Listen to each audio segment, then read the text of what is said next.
Okay, so when did you get in touch with Scott, and how did that happen? Yes. So that was after I emailed Franciscan and was like, I need help. I'm stuck.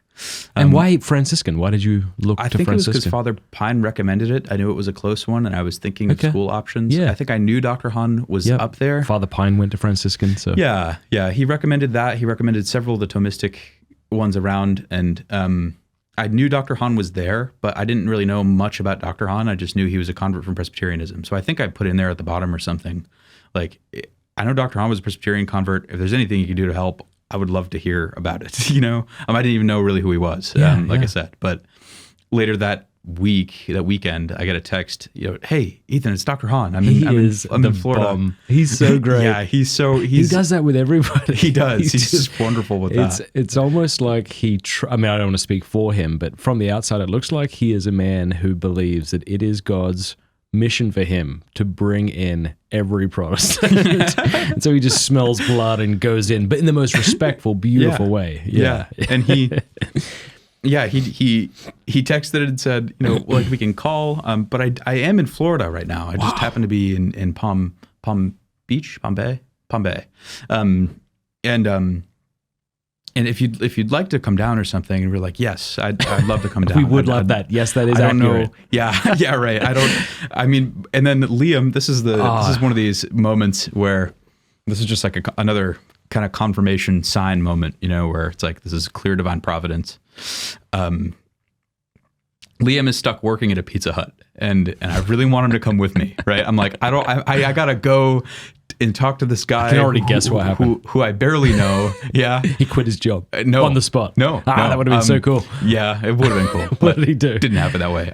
He was stuck working there. He'd already taken a few days off. I went out front of the Pizza Hut and was like, I'm just going to go in and I'm going to talk to his boss and just let him know, like, we're talking to somebody, may not have another chance. This is kind of a really important thing for us, stuff like that. But I was like, we just started granting intercession to the saints, like, maybe 3 weeks or a month ago. I'm going to pray Litany of the Saints first and just kind of wait. And Liam will call me, right? So I call him, so I pray the Litany of the Saints and just sitting in the parking lot. And I'm just kind of waiting. The pizza place? Yeah, the pizza place. I'm just kind of waiting. And I'm like, Liam's going to call me. Like, there's no way God's just going to, allow me to go meet this guy alone. Like, I don't know who he is. He could just be some, like, big jerk, who knows? Mm-hmm. It's so funny to say now. But like, I have no idea what's going on. And so I pray through that and sit there and I'm like, nothing. Liam hasn't called me. Let me just go inside, and maybe, secondary causes, like we were talking about a minute ago, maybe I'm supposed to be the secondary cause to kind of, that's how God's going to work to answer the prayer. Right. Mm-hmm. So just go inside and talk to them. And they're like, no, he can't. Like, we got to keep him. And I'm like, come on. Like, that's, I'm like, Liam, you can't figure something else out. Like, why don't you just leave? He's like, no, I can't. And I'm like, okay. And so I'm like, I'm going to go back outside. I went back outside and prayed a second Litany of the Saints. And I'm like, I'm waiting. It's going to happen. And so then I was like, waited a few minutes. Didn't happen. I was like, okay, I'm going back in. And so I went back in again and was like, Liam, can you come? And he's like, I can't, dude. You're going to just have to leave if it hits like this time. I mean, I was like, why don't you call your other boss? Because you said something about your other boss not being in or something. And he's like, okay, I can do that. And he calls the other boss, and the other boss is like, no, we need you here. And Liam's like, dang it. Okay. So I got to stay here. And I'm like, see, if you had went directly to Jesus Christ without usurping his authority by going through these middlemen. Yeah, right. I know. Well, that's a joke. That's a joke. Then I went out and Liam was like, if it hits like, I forget what time it was, like 11:15, for example, you just got to leave. And I was like, 'cause you'll be late. Yeah. He's like, you're not going to make it. You just got to go. And I was like, fine. Man, I just sat out there and I was like, I'm praying one more Litany of the Saints. And like halfway through this Litany of the Saints, I get a call. Ethan, my boss just came in feeling super guilty. She just said, just go and make up the hours later. And Liam comes running out and we're like, oh my gosh, what just happened? And I was like, dude, I was just praying Litanies of the Saints. And he's like, no way. And I was like, yes. And he's like, what? And we're like all hyped driving back to his apartment so he can grab his stuff. And he goes running inside where all of our friends are hanging out in there. Cause this is like prime time. We're doing all kinds of research, like books stacked like 6 feet high, and we're just like, this is crazy. And they're all like, what are you doing back? And he's like, the saints are praying for me. And he just grabs his jacket and like runs out, and everyone's like, okay, what the heck just happened? And so that was just one of the most fun moments right there. And as we're driving down, we're like, we should pray through the rosary together. We've not prayed through it yet. Wow, that's intense. And so we prayed through all 20 mysteries for the first time. And it was a 2.5 hour drive. For some reason, it took us the entire 2.5 hours to do it. I think we stopped and ate some Pop-Tarts or something along the way. But we did. We definitely did. Like the cinnamon Pop-Tarts. The best. Oh, it's so good. Eat them while you have a metabolism. So were you not afraid of offending God as you were praying to Mary? We didn't even get to... This was earlier that I dealt with that, right? Okay. Yeah, fair enough. We can talk about that experience if you'd like, but right. But there's plenty of reactions to Protestants who came around to that. I was at first, but after realizing, she's just why couldn't? Well, actually, we'll go back to that because it involves Christian Wagner, and it's actually another really kind of notable moment. Yeah. Oh yeah. So we can deal with that. Sure. After, but here, let's not lose the momentum. Yes. Protestants in cars, getting coffee, going to see Scott Hahn. Yes. So this was the first Friday in the first Lent, I think, that we'd ever like thought about doing. So we're like, we can't eat meat. Interesting. Okay, so we're gonna like keep Lent. We get there and we're like, let's grab some food. Oh wait, it's Friday in Lent. We gotta get like fish. Yeah. And so we got like a McDonald's fillet of fish or something.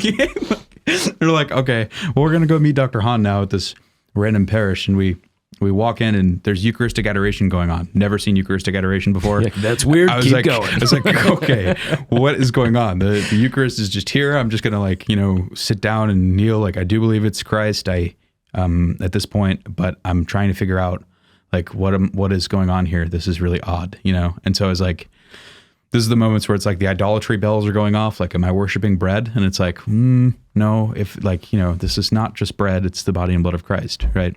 And so I'm sitting there like, this is odd. I can't really do much, but I just was overwhelmed by this, like there's just this burning feeling you kind of get. I feel like this happened several times where it's like, you're just like stirred to love of God in a way, and that would happen like every time we came across some kind of really like notable truth. It just really like, you just like struck by something, and that was one of those moments where I was like, this is something different. I don't know.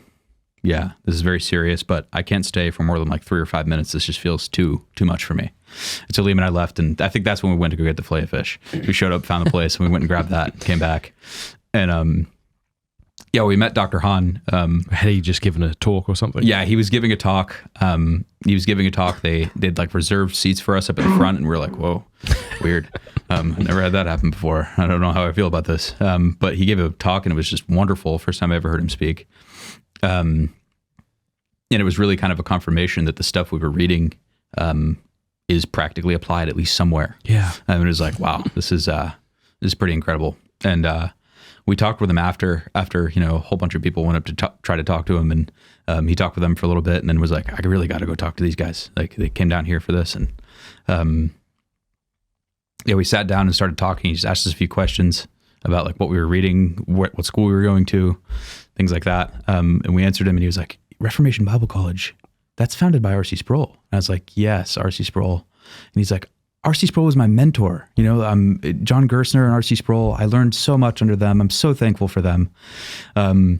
They helped me see like the truth in many ways, and I think we just like really connected from that moment, which is just a lot of the same stuff we were looking at that brought us into the church in some ways. And